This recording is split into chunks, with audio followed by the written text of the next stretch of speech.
Afin de continuer notre série de prédications, l'Éternel rugit, une série de prédications dans les textes du livre du prophète Amos. Aujourd'hui, nous sommes dans le chapitre 5. Nous allons lire du verset 1 jusqu'au verset 17.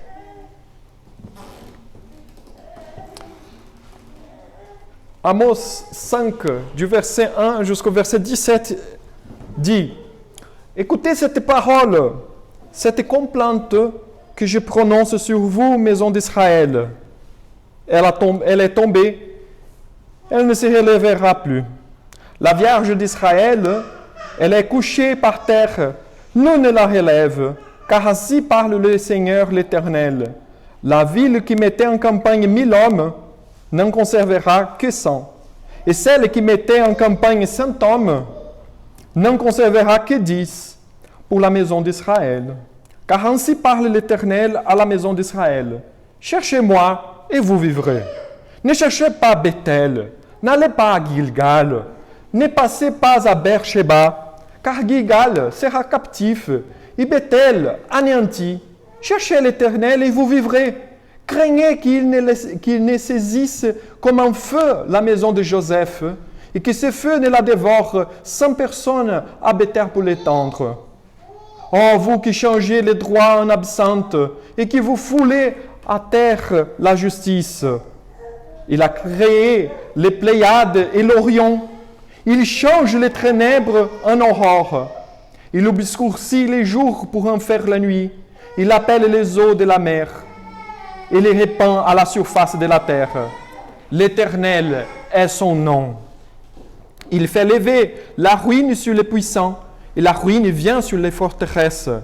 Ils haïssent celui qui les reprend à la porte. Ils ont en horreur celui qui parle sincèrement. Aussi, parce que vous avez foulé les misérables et que vous avez pris de lui du blé en présent, vous avez bâti des maisons en pierre de taille, mais vous ne les habiterez pas. Vous avez planté d'excellentes vignes, mais vous n'en boirez pas le vin. Car je le sais, vos crimes sont nombreux. Vos péchés se sont multipliés. Vous opprimez les justes, vous recevez des présents, et vous violez à la porte les droits des pauvres. Voilà pourquoi, en des temps comme ceux-ci, les sages se taient, car ces temps sont mauvais. Recherche le bien et non le mal, afin que vous viviez, et qu'ainsi l'Éternel, le Dieu des armées, soit avec vous, comme vous le dites. Haïssez le mal et aimez le bien. Faites régner à la porte la justice. Et peut-être, l'Éternel, le Dieu des armées, aura pitié du reste de Joseph. C'est pourquoi ainsi parle l'Éternel, le Dieu des armées, le Seigneur. Dans toutes les places, on se lamentera. Dans toutes les rues, on dira « Hélas, hélas ». On appellera les laboureurs au deuil et aux lamentations ceux qui disent des complaintes. Dans toutes les vignes, on se lamentera lorsque je passerai au milieu de toi, dit l'Éternel. Je vous invite à la prière. Dieu Tout-Puissant, Père éternel, nous te rendons grâce car tu nous accordes ce grand privilège d'être là ce matin pour te rendre culte. Merci Seigneur, car tu es un Dieu très miséricordieux, très bon, très aimable. Nous nous prosternons devant ta présence, Seigneur, et nous te demandons humblement ton Saint-Esprit. Viens à notre aide pour bien comprendre ta parole, assez dure, mais qu'elle vienne être justement, Seigneur, une nourriture pour notre vie de foi. C'est notre humble prière au nom de ton Fils bien-aimé Jésus-Christ que nous prions. Amen. Amen. Alors, sans trop tarder, aujourd'hui, je vous invite à voir d'emblée ces textes du prophète Amos sous 3 rubriques qui nous aideront à mieux vivre la vie chrétienne qui semble assez paradoxale. Notre texte de ce matin est la continuation du discours des jugements divins contre la nation d'Israël, comme nous avons vu la semaine dernière. Le texte nous appelle à regarder la question de la justice qui fut tordue à l'époque du prophète et les conséquences tragiques pour la nation d'Israël. La semaine dernière, nous avons vu que la première chose, le premier péché, la première dénonciation de la part du prophète, c'était l'abus de l'alliance. Israël s'en fichait complètement de l'alliance faite avec Dieu. Maintenant, en conséquence de cet abus de l'alliance, on voit qu'ils font l'injustice. Il n'y a pas de justice dans les pays. Et c'est ça que la prophétie nous appelle à voir ce matin. Afin d'être clair concernant cela, je voudrais vous proposer de voir d'abord la lamentation faite par les prophètes dans les versets 1 à 7 que nous venons de lire. Ensuite, nous allons voir que Dieu est le créateur de toutes les choses, y compris de la justice, dans les versets 8 à 13. Et finalement, nous retrouverons qu'il n'est pas simplement le créateur, mais il est le grand juge de l'univers dans les versets 14 et dans les versets 17. Avec cette exposition en tête, nous nous dirigeons à la conclusion de cette prédication où nous verrons 4 principes pour notre foi chrétienne dégagés de ce texte spécifiquement. Donc je vous invite et je vous rappelle toujours que la prédication est sur cette petite feuille, sur la petite feuille du culte. Donc vous pouvez m'accompagner là et aussi sur la description de cette vidéo sur YouTube. Tout d'abord, la lamentation du prophète, verset 1 jusqu'au verset 7. Amos, le prophète Amos entame ce nouveau chapitre avec une lamentation, car il voit préalablement que la chute d'Israël sera grande et inévitable. La destruction sera tellement grande que personne ne pourra l'aider, ni même le Dieu de l'Alliance. Je vous rappelle qu'Amos est au 8e siècle avant Jésus-Christ et Israël a été tombé quelques années après cette prophétie, en 722, avec l'empire assyrien de Salmanéser qui rentre et va détruire complètement le peuple juif, la nation d'Israël.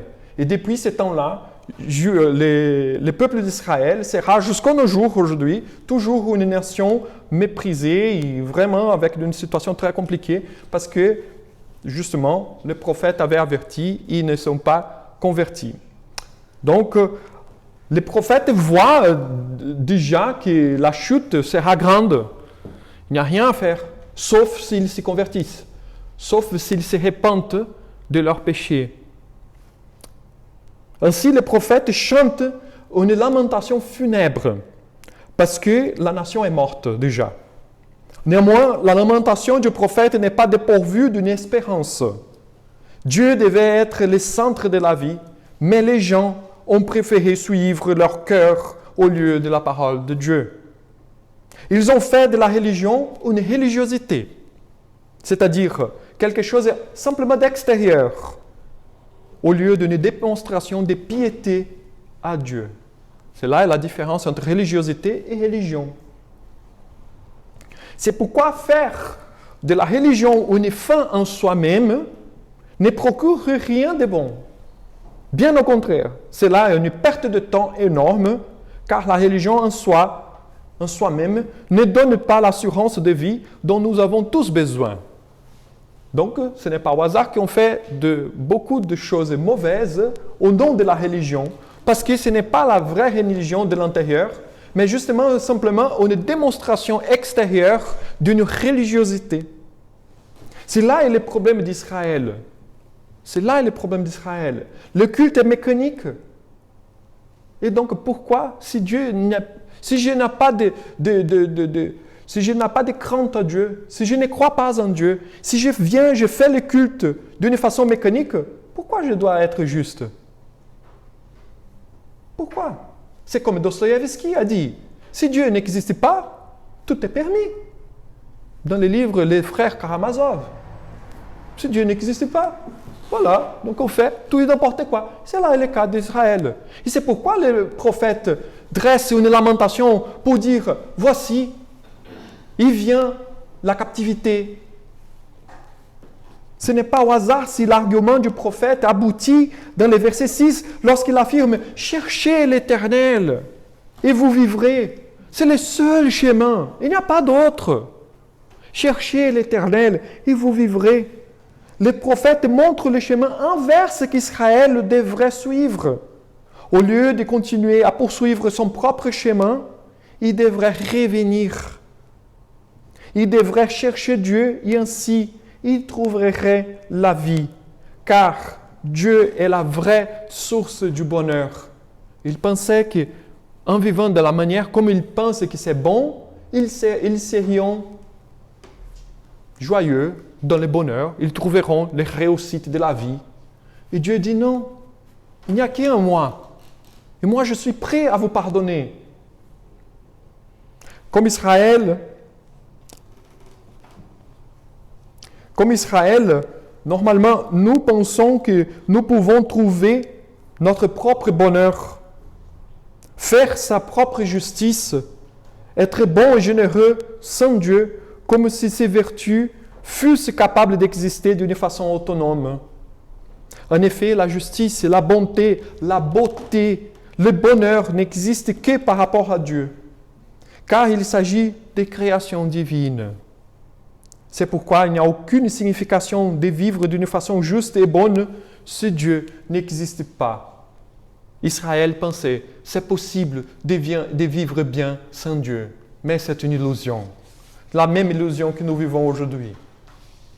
Jean-Jacques Rousseau, dans son roman Emilio de 1762, montre ces faits lorsqu'il démontre que si Dieu n'existe pas, seulement le méchant agirait d'une façon rationnelle.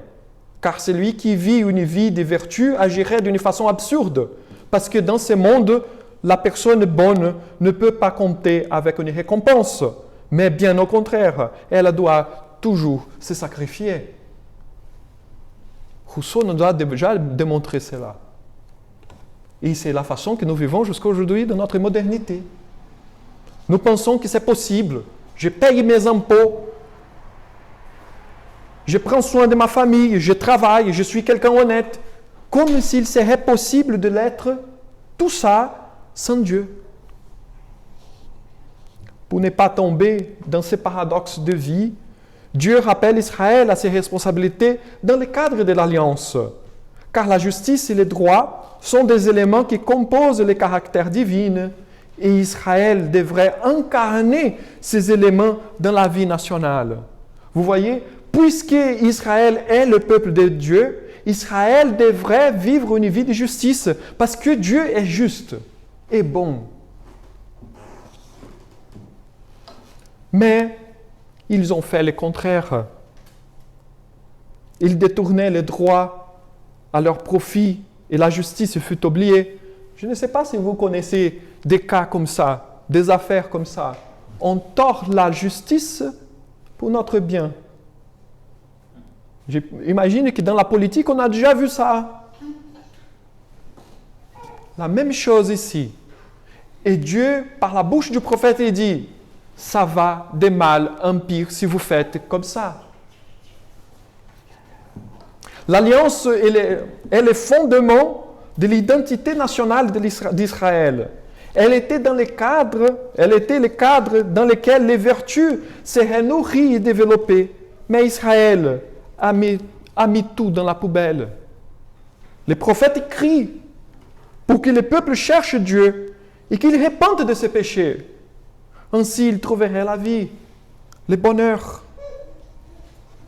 Mais alors, quel est le droit du prophète pour dire « vous faites mal » ?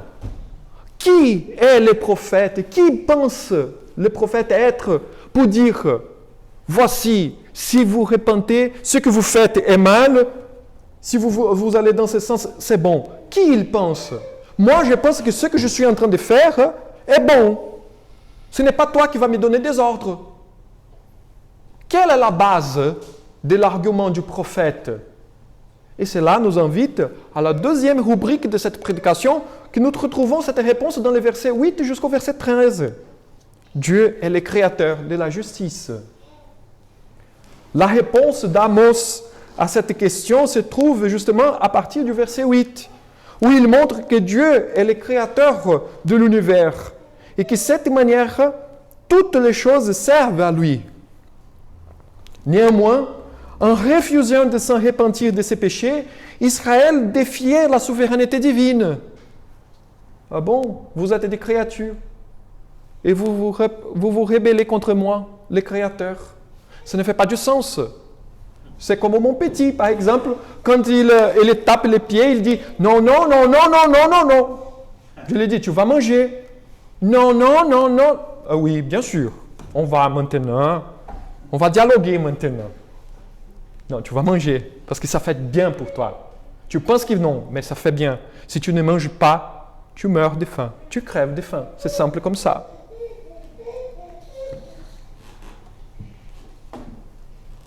Le peuple pensait qu'il ne serait pas atteint par la colère de Dieu. Une croyance fausse due au mélange fait entre la croyance en Dieu et les autres religions des autres nations. Israël pensait, je suis le peuple de Dieu, donc Dieu ne va jamais me châtier. Rien ne va arriver à moi. Je serai toujours tranquille. Dieu n'a jamais promis cela. C'est une fausse croyance au milieu du peuple. Néanmoins, Dieu, par la bouche du prophète, remet les choses en ordre. Les croyances des autres nations sont fausses, car le seul vrai Dieu se sert des éléments de la réalité. Seulement le Dieu qui se sert des éléments de la réalité est le vrai Dieu. Pourquoi les autres dieux n'existent pas? Parce que les autres dieux ne peuvent rien changer, ne peuvent rien faire.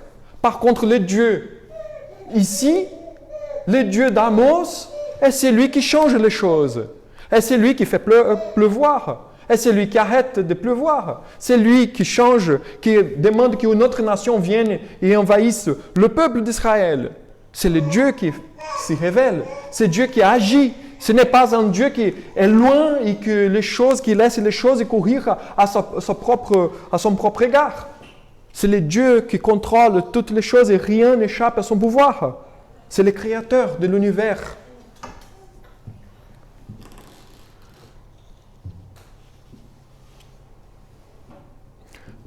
Les croyances des autres nations sont fausses, mais le Dieu qui se révèle est le vrai Dieu. Comme dit l'Amos, l'Éternel est son nom. Il n'y a pas d'autre, il n'y a que celui-ci. Celui-ci est le vrai. Puisque l'Éternel est son nom, et Israël vivait dans l'alliance, en jouissant de tous les bénéfices, Amos dénonce la corruption de la justice répandue parmi le peuple. Or, la loi de Moïse prescrivait la justice au plus haut niveau. La littérature de sagesse instruisait l'homme à chercher la justice à tout prix. Le peuple à qui Amos s'adresse méprise la justice et en plus, il se sert même du système pour son profit personnel, pour s'enrichir. Ils avaient détourné la justice afin de procurer pour eux-mêmes des bienfaits par l'exploitation de ceux qui étaient pauvres et misérables. Dans la société d'Israël à cette époque, les pauvres deviendraient plus pauvres et les riches deviendraient plus riches. Pas de justice. Il n'y a pas de juge. Parce que la justice est entre nos mains, entre les mains de l'élite d'Israël. Et l'élite d'Israël faisait ce qu'il voulait. Ainsi, les prophètes montrent que Dieu fut obligé à faire quelque chose, fut obligé à châtier son peuple, car la situation était un désastre complet. Un désastre. Comme dit l'étymologie du mot désastre, il a perdu l'astre, il a perdu la brillance, il ne rayonne plus. La corruption était la règle de la vie en société. Or, l'aboutissement du mal, c'est la ruine complète. Ce n'est pas au hasard qu'on dit, nous sommes dans la dégringolade. Notre vie en société aujourd'hui, c'est la décadence. Mais bien sûr, si on fait tout et n'importe quoi, si on ne cherche plus la justice, bien sûr que la décadence est le chemin naturel. Et c'est ça que les prophètes, 800 ans avant Jésus-Christ, enseignaient déjà dans son chapitre 5. Et c'est pourquoi je vous invite à la troisième rubrique de ce texte, du verset 14 jusqu'au verset 17, pour montrer pourquoi est l'aboutissement, la ruine est l'aboutissement de l'injustice. Parce que Dieu est le grand juge. Il n'est pas simplement le créateur. Il n'est pas simplement le fondement de toutes les choses. Il n'est pas simplement le début de toutes les choses. Il est aussi celui qui assure la morale et la justice de ce monde. Les contrastes de la ruine complète et une vie de bonheur et de tranquillité. C'est à vivre cette vie que les prophètes appellent les gens de son époque. La question qui se pose, comment pouvons-nous atteindre le bonheur donc? Les prophètes montrent le chemin. Recherchez les biens et non le mal, afin que vous viviez. Et ainsi qu'ainsi l'Éternel, le Dieu des armées, soit avec vous. Ce n'est pas avoir un système judiciaire fort, ou une politique bonne qui va assurer les biens sociaux. On va donner plus d'éducation au peuple et là, on va terminer avec la violence. Non. C'est là une utopie. Mais c'est une conduite sociale responsable et bienveillante, suscitée par une générosité semblable à celle de Dieu, qu'on arrive à avoir une bonne société. C'est ça que les prophètes enseignent. Cherchez les biens, méprisez les mal. Soyez comme Dieu, il est juste et bon à la fois. Comme Israël avait s'éloigné de Dieu, la justice et les droits se sont effondrés. Et en conséquence, toute la société allait à la dérive. Lorsque la justice et les droits sont retirés d'Israël, Dieu ne peut qu'intervenir en tant que juge. C'est pourquoi Israël fut châtié en 722 avec la destruction de Samarie, la capitale à l'époque du royaume d'Israël. En guise de conclusion de cette prédication, j'aimerais noter 4 remarques que nous dégageons de ce texte et que nous suivrons pour mieux vivre notre vie chrétienne. D'abord, une grande différence entre le christianisme et les autres religions apparaît dans ce texte, à savoir, servir Dieu n'est pas une question d'adhérer à un code moral, obéir certaines lois, accomplir certains rituels et avoir un certain comportement. Ça, ce n'est pas du tout le christianisme. Ce n'est pas du tout l'évangile. Ça peut être autre chose, mais ce n'est pas le christianisme. Servir Dieu et vivre selon une nouvelle perspective, à savoir une perspective de décentralisation de soi-même vers autrui. La base, l'implication la plus forte de la formation de notre culture occidentale, elle justement vient de ces principes que le christianisme nous a apportés depuis le temps des Grecs. C'est-à-dire, j'aime mon prochain d'abord. J'aime Dieu, l'autre. J'aime les prochains. Parce que les codes romains, la justice romaine, la philosophie grecque, que nous sommes des héritiers, ne donnent pas ces principes. Pas du tout. C'est le christianisme qui apporte l'amour comme base des vies. Et c'est la seule religion qui apporte cela. Ce n'est plus vivre pour nous-mêmes, mais en cherchant à vivre pour la gloire de Dieu. Les rituels que le christianisme possède servent justement pour augmenter notre communion avec ce Dieu, dans une relation d'amour et de grâce.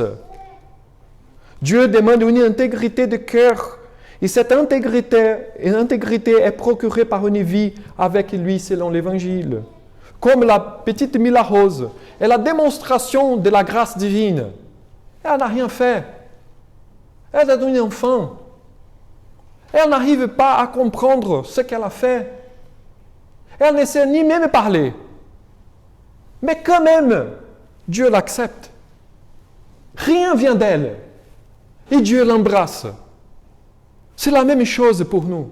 C'est là exactement. Le baptême d'un enfant est la représentation de la grâce du salut, de la grâce de l'Évangile.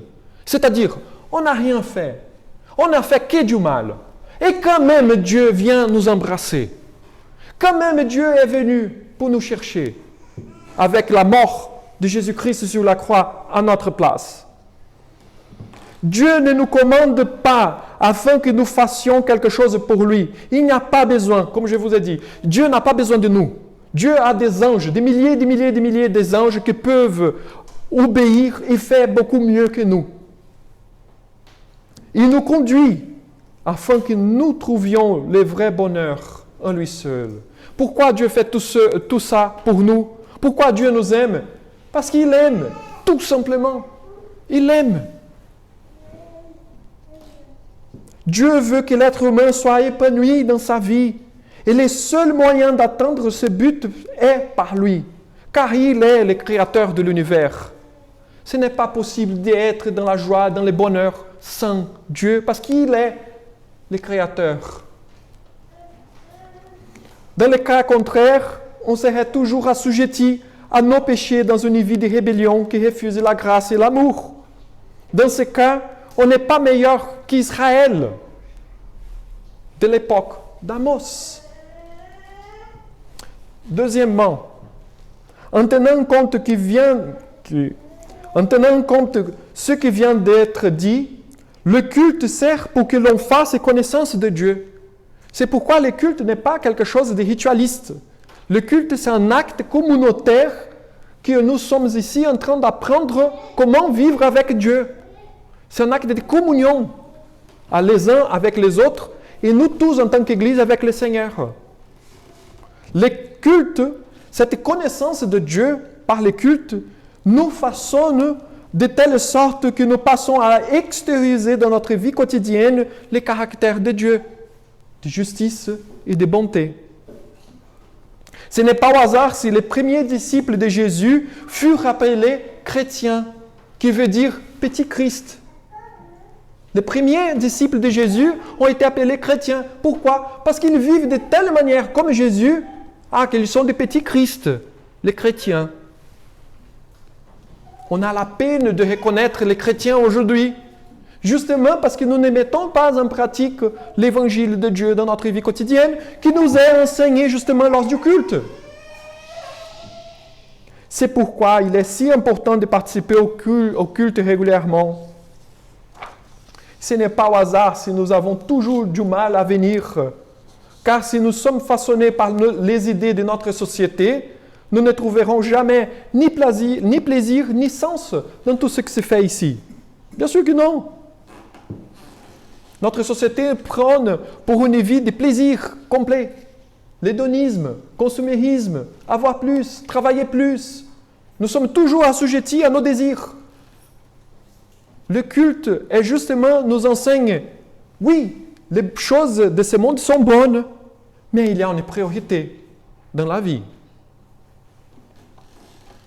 Nous serons toujours emprisonnés dans un système clos qui nous fait croire à l'illusion que nous sommes libres, en nous obligeant à vivre une fausse paix, une fausse espérance et une fausse justice, comme Israël croyait lorsqu'il pensait que Dieu ne les châtierait jamais. Et c'est ça, on pense qu'on est libre. On n'est pas du tout libre. On n'est pas du tout libre. La société nous donne cette illusion, nous vend cette illusion très chère. Mais on n'est pas. Vous voyez un peu la politique. Vous voyez la vie en communauté ici en France. Et dans n'importe quel pays. Parce que toujours c'est la même chose, c'est l'être humain. Ce n'est pas qu'une nationalité, c'est l'être humain. L'évangile vient par contre nous dire, écoute, il est possible de vivre autrement. Il est possible de vivre autrement. Troisièmement, la dénonciation du prophète contre la corruption de la justice par les leaders d'Israël est très très correcte. Car 800 ans après cette prophétie, les leaders d'Israël corrompaient encore les droits et la justice lorsqu'ils étaient ensemble pour mener un jugement contre Jésus-Christ qui était innocent. Lorsque Jésus-Christ fut arrêté et fut mort, c'était justement les leaders d'Israël qui corrompaient la loi. Notre Seigneur fut écrasé par la justice tordue des hommes, afin de nous procurer la justice divine. Cela nous donne à penser, car si l'innocent fut crucifié, d'autant plus nous qui vivons encore dans ce monde marqué par l'injustice et l'inégalité. C'est pourquoi je donne ces conseils. Soyons prêts aux injustices de la vie. Et en même temps, soyons prêts à payer les mal avec les biens. La vengeance ne nous appartient pas. La justice ne nous appartient pas, mais appartient à celui qui est dans son trône au ciel. Et c'est à ce sujet que je vous invite à la fin avec la quatrième remarque que nous dégageons à partir de ce texte, que Paul va utiliser. Une des grandes contributions que l'Église fait à la société encore aujourd'hui est la formation de cet amour de la justice, qui ne se résume pas simplement à obéir les lois, mais à être généreux. L'Évangile nous appelle à la générosité. La vraie générosité. La vraie générosité ne vient pas d'une conduite correcte, mais d'un cœur soumis à la souveraineté de Dieu, car il repose sur le fait que Dieu pourvoira toujours. La logique de l'Évangile est contraire à la logique du monde qui ne pense qu'à ramasser et à gagner. L'Évangile nous apprend, d'autant plus vous donnez de vous-même, d'autant plus vous aurez de Dieu. C'est le paradoxe. Car Dieu vient toujours à notre aide. Il est toujours présent dans notre vie. C'est pourquoi les paroles du prophète Amos furent les fondements pour l'apôtre Paul dans le Nouveau Testament, pour nous instruire en tant que chrétiens, en tant qu'Église de Christ, à vivre dans la société, au milieu de la société. Lorsque Paul dit que la charité soit sans hypocrisie, ayez le mal en horreur, attachez-vous fortement au bien, par amour fraternel, soyez pleins d'affection les uns pour les autres, par honneur, usez des prévenances réciproques, ayez du zèle et non de la paresse. Soyez fervents d'esprit. Servez le Seigneur. Réjouissez-vous en espérance. Soyez patients dans l'affliction. Persévérez dans la prière. Pourvoyez aux besoins des saints. Exercez l'hospitalité. Bénissez ceux que vous persécutez. Bénissez et ne maudissez pas. Réjouissez-vous avec ceux qui se réjouissent. Pleurez avec ceux qui pleurent. Ayez les mêmes sentiments les uns envers les autres. N'aspirez pas à ce qui est élevé, mais laissez-vous attirer par ce qui est humble. Ne soyez point sages à vos propres yeux. Ne rendez à personne le mal pour le mal. Recherchez ce qui est bien devant tous les hommes. S'il est possible, autant que cela dépend de vous, soyez en paix avec tous les hommes. Ne vous vengez point vous-même, bien-aimés, mais laissez la colère, car il est écrit, « À moi la vengeance, à moi la rétribution, dit le Seigneur. » Mais si ton ennemi a faim, donne-lui à manger. S'il a soif, donne-lui à boire. Car en agissant ainsi, ce sont des charbons ardents que tu ramasseras sur sa tête. Ne te laisse pas vaincre par le mal, mais surmonte le mal par le bien. Romains chapitre 12 du verset 9 au verset 21. Voici l'instruction d'Amos pour bien vivre la vie chrétienne selon Paul.